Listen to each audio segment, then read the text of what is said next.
Assalamualaikum to Associate Professor IR Dr. Syed Tamizi and our group member Miss Adiana, Miss Dahlia, Miss Natasha and myself. Today we are part of the group number 3. We represent about the individual and the group behavioral theories applied to the workplace. And we will start our presentation right now. Please. Good. Thank you. Okay, hi, I'm Eka. I will start with the introduction.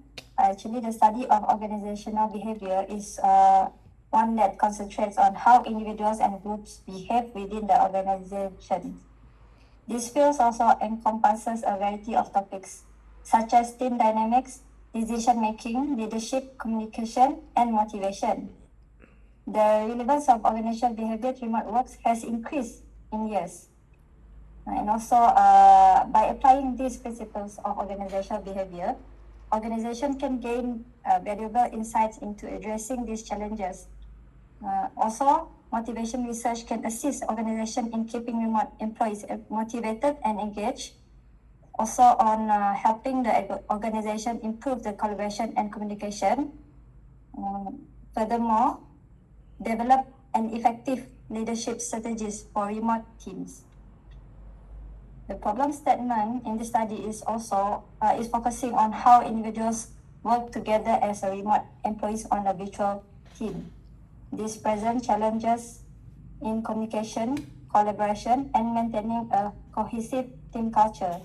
The consultant also may face challenges in effectively managing and motivating team members who are working remotely and ensuring that everyone remains connected and up to date on all the project developments. There are 3 objectives that we already conclude.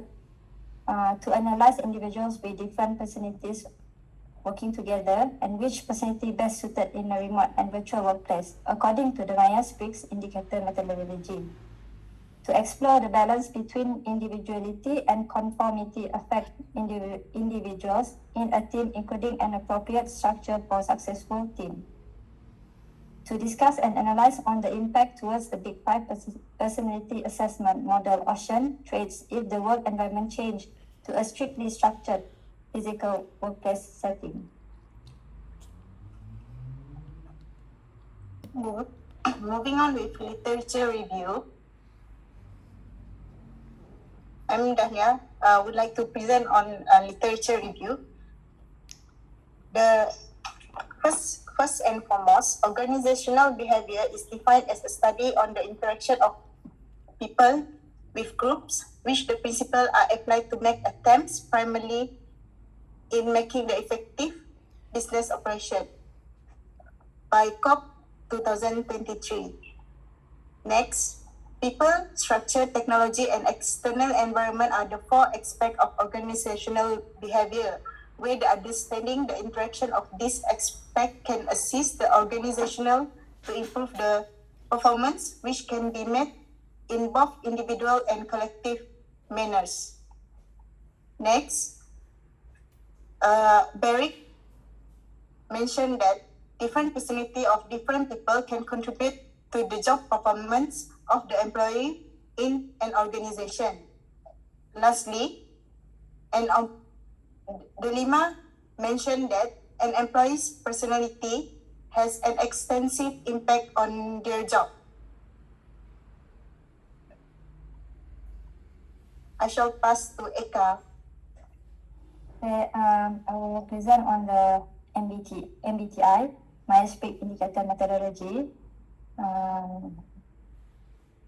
The MBTI, meaning the Myers-Briggs type indicator, was created as standardized exam by Isabel Myers and Catherine Briggs, and is based on Carl Jung's idea of psychological types.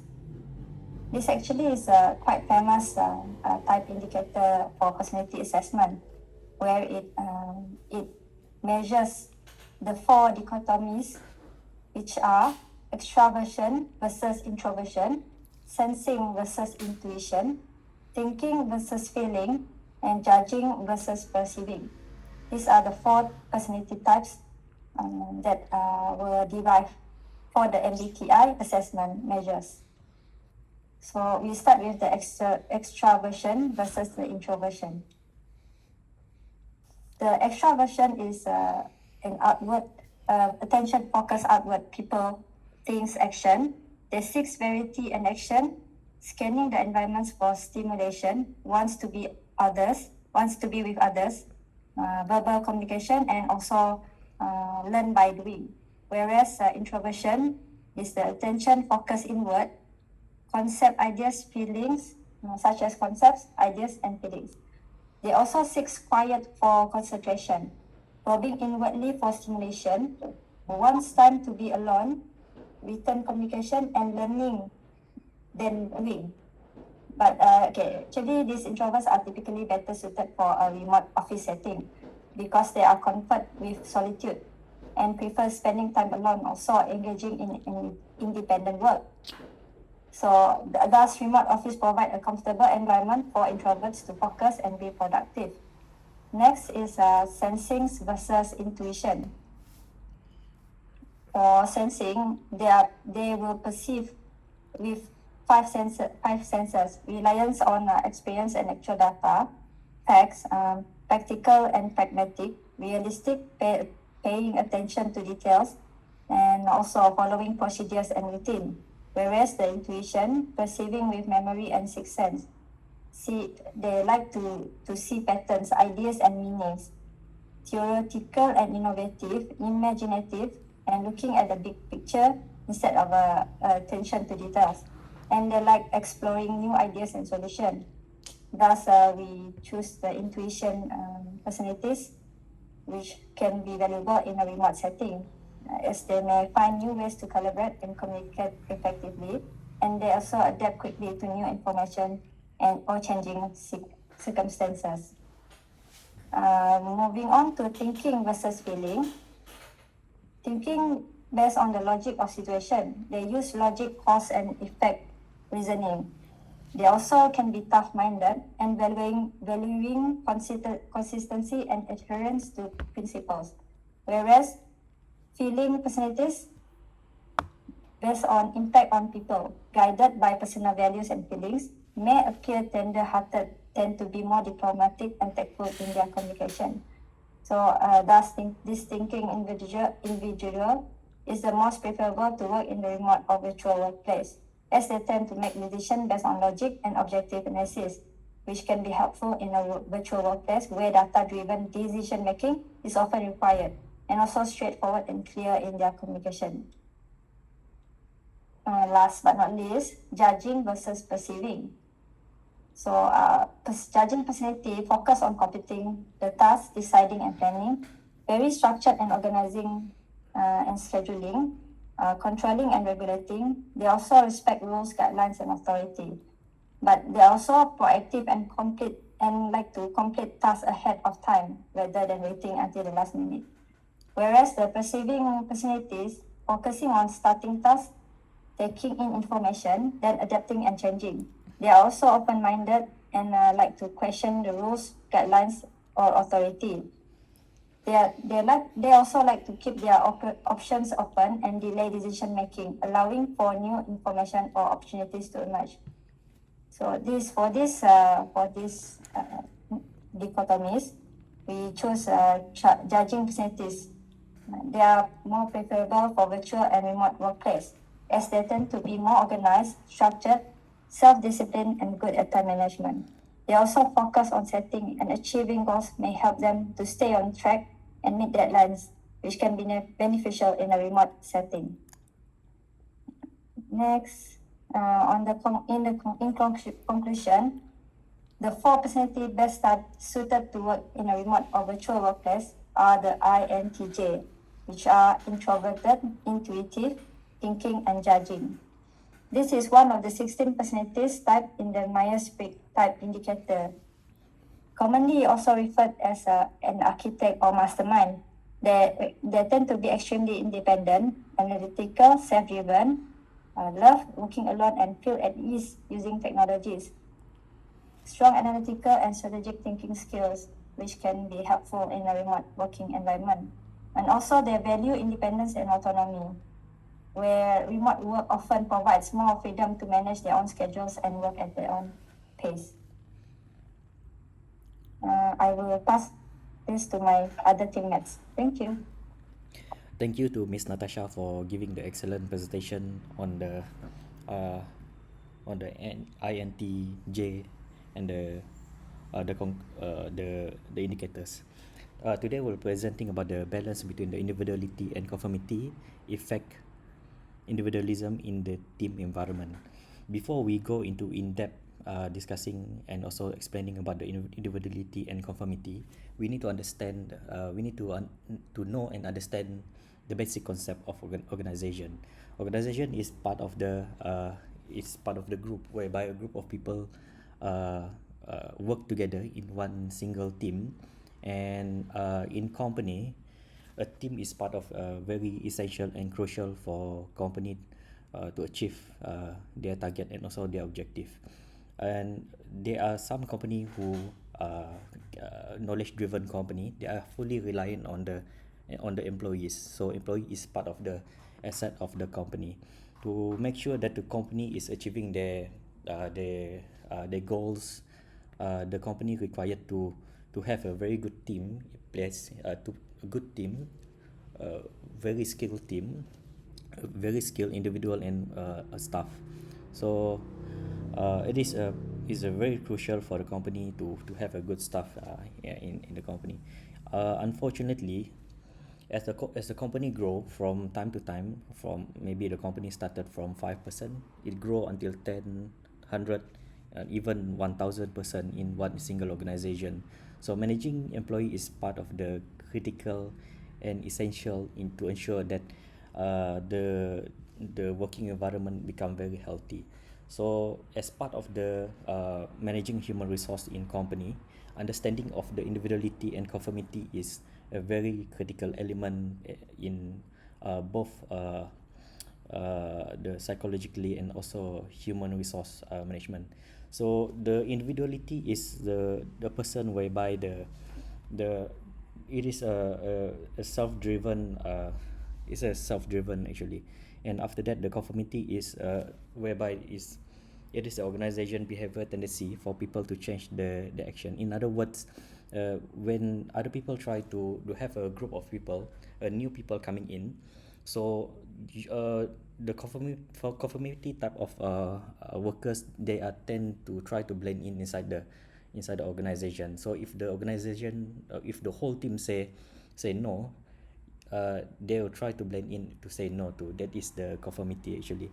The individuality, even though that the whole group is saying no, but they're willing to stand up and to explain themselves and also to voice their opinion. So that is the difference between individuality and conformity, theoretically. Next, please. So this is the general overview of the attribute in the organization. As higher you go from low level management to middle level management to top management, so usually we can find the conformity attribute or traits at the lower level management, whereby there are a lot of people in that organization who performing the same task, and we find out that a lot of staff, they try to blend in inside the organization, to blend in inside the culture. So they don't want to uh, to to voice out their opinion. So it is very difficult for people to later they will have a problem in acceptability inside the group. So as higher you go, you will face a lot of individuality or individuality type of traits, whereby in top level management, they have their own focus, they have their own understanding toward goals, so they're willing to voice out their opinion, so their ideas for in order to be different, and also to in order to stand up. So we will find a strong level of leadership as you go upward. So as you know, you can find this type of traits from layer to layer until the top management level. Next, please. To ensure that we as a human resource in the organization, we need to we understand that this type of issues in organization, the conformity issue and also the individuality issues. So there are three proposed strategy in order for us to counter this type of issue in the organization. It is the best attribute whereby we can balance up between the conformity and also the individuality. It is a balance between both way. And for the human resource, we need to formulate a plan whereby we need to ensure that the organization is well communicated. There will be a lot of engagement. The staff need to have a self belonging, and then after that the staff need to have empowerment too. These are the four step. These are the four critical element need to a culture need to be embedded inside the organization. So the strategy number one is we need to do the ice breaking session in order for employee to understand and know the whole staff in the organization. The ice breaking session is very important to ensure that acceptability in the staff, acceptability of the new staff or new hired in the organization, so they can blend in. So there will be less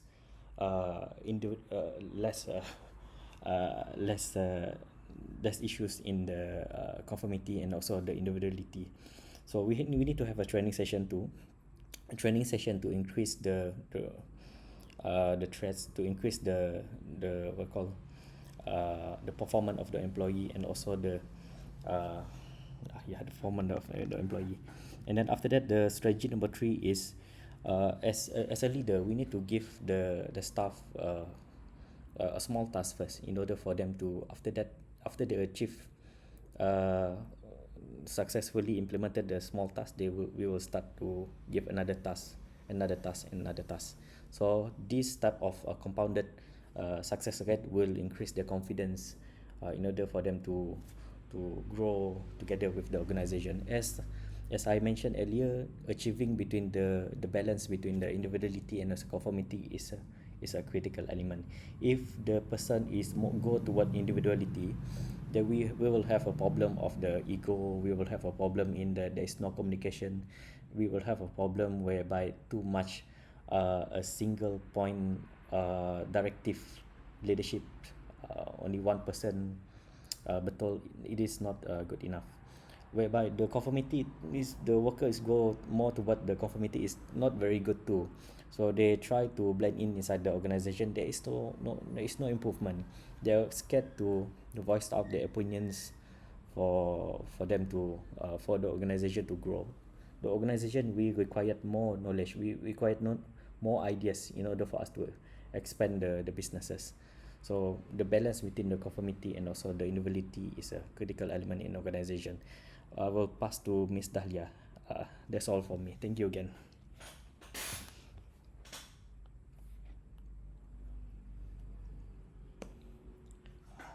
Big Five personality. Hello, my name is Adriana. I will present the Big Five personality. Big Five personality, or is known as Ocean model, is a framework used to understand human personality. These personalities involve openness, conscientiousness, extroversion, agreeableness, and neuroticism. Next.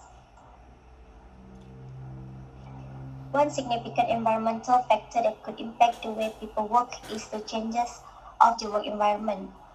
A remote working culture changing to a strictly structured physical workplace environment will definitely impact employees, as both of the work environment offer different ambience. Virtual workplace can offer a flexible hours where people can work from everywhere without commute to office. Meanwhile, strictly structured workplace expose employees with clear guidelines, with protocols and procedures that as well can create a better communication.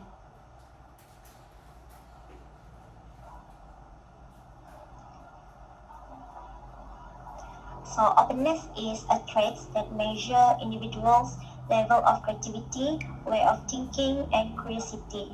When there is a drastic changes in the environment workplace, it will give an impact to the level of openness, as well as it could limit the opportunities for creativity and innovations due to the strict protocols and procedures that must be followed. Also, the same routine and tasks could lead to boredom and disengagement from their work. In some cases, they might feel unable to express themselves. Next. Conscientiousness is a trait that measures the level of organization, responsibility, dependability, and reliability of that individual. Structured environment would provide a clear guideline and expectations for employee, hence can help their conscientiousness to feel more confident in their work jobs, as well as can reduce distractions and interruptions in doing their job. This kind of workplace also can create a sense of community among employees. However, it can be constrained due to the rigid rules and procedures. Moreover, extraversion measures the level of sociability, assertiveness, and outgoingness. From remote to structured workplace, it can help to build a strong relationship among the colleagues as they are easier to communicate to each other, hence easy to achieve a clear communication among them. As for that, they are better in making decisions that require quick thinking and decisive action. But this situation also can lead to frustrations and breathlessness due to the lack of autonomy in controlling their work. Recording in progress. Moreover, agreeableness measures the level of compassion, empathy, and cooperation. A structured workplace can improve the level of agreeableness as it increases the communication among team members and every employees are emphasized to collaborate with each other. Hence, can produce a good team player. But it also increases the stress level for individuals that are unable to express themselves, which could lower their level of agreeableness. Next. Last but not least, neuroticism is a tendency to experience negative emotions like anxiety, fear, and sadness. Structured workplace can, on the positive side, can reduce uncertainty and ambiguity by providing a clear expectation and guideline that urge them to be more efficient in completing tasks. But it is challenging for someone who prefer more control over work as it can be inflexible. Due to that, it can limit the ability to adapt with changes. So, in conclusion, environment of the workplace can affect the behavior, productivity, and overall job satisfaction. Employee itself must play their own role in adapting to changes in the working environment by the employer. The success of any initiative depends on how well employees embrace and integrate the changes into their work routine. By having a positive behavior such as being open-minded, supportive, and proactive can contribute to the success of the transitions in the organization. Employee buy-in and participation are vital to any changes in work environment. That's all from me.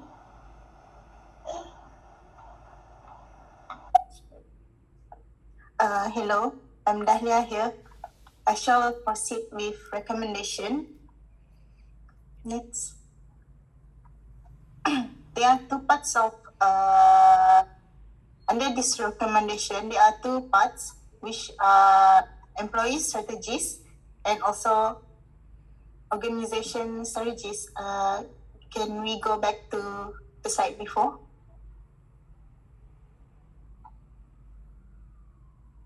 Next. For the organization strategies, transitioning from a remote workplace to a strictly structured workplace can be challenging and overwhelming for any team. Somehow, with the right strategies by the organization, it is possible to make a successful transition among the employees in the organization. First and foremost, the organization must establish clear new policies procedure, and expectation. When transitioning to a strictly structured workplace, it is essential to establish all this upfront. When this is done, the employees are more prepared to a transition from working remotely to working in the office. Next, the organization can provide group training and get together or team building activities as the employees may need training and support to adjust to the new workplace structure. This will help to foster a culture of support and personal development, which increase cooperation for group works and meeting, where motivate the employees towards the common goal of a successful and cooperative organization. The third one is to encourage positive culture, such as clear and regular communication. Being back in the office and able to use whole range of communication. Therefore, it is important for the organization to encourage a positive culture such as communicate regularly. Communication is key during any transition. So the organization has to ensure every team is able to communicate regularly by creating the opportunities for the employees to work together in the office. Next strategy is by providing the employees a conducive and comfortable workplace with sufficient office equipment and sufficient amount of office supplies. By doing this, employees are more eager to be back in the office. Last but not least, it is important for the organization to provide feedback and recognition. As the employee adapt to the new workplace structure, providing regular constructive feedback help them to stay motivated and engaged. Next, I shall proceed with the employee strategies during the transition from remote work to working back in the office. As an employer, it can be overwhelming during the transition. Therefore, it is important for an employee to focus on the benefit that come with being back in the office. The benefit can be in the form of having more in-person interaction with coworker, line manager, which can be an advantage regarding communication. Other than that, the benefit that an employer can focus on is the potential opportunity for on-site seminars, professional development, workshop, which can help to advance in the career. The next strategy is employer is adapting and structuring to the work routine. For example, by continuing to do the work routine when working remotely, such as checking email, organizing to-do lists, and workload in the morning. Prioritize doing the work based on their agency level while adapting to the detailed overview of the new policy, procedure, and expectation by the organization on being back in the office. Third strategy, employees should set clear goals and boundaries where clear objectives are set for the workday in order to outline the task that is planned to complete for the day. It is important to create boundaries by working on projects according to the urgency and separating works from socializing. Remote working does not have the luxury to socialize in person with coworkers. Therefore, it is crucial to set boundaries time to spend chatting with the co-workers and focusing on the works.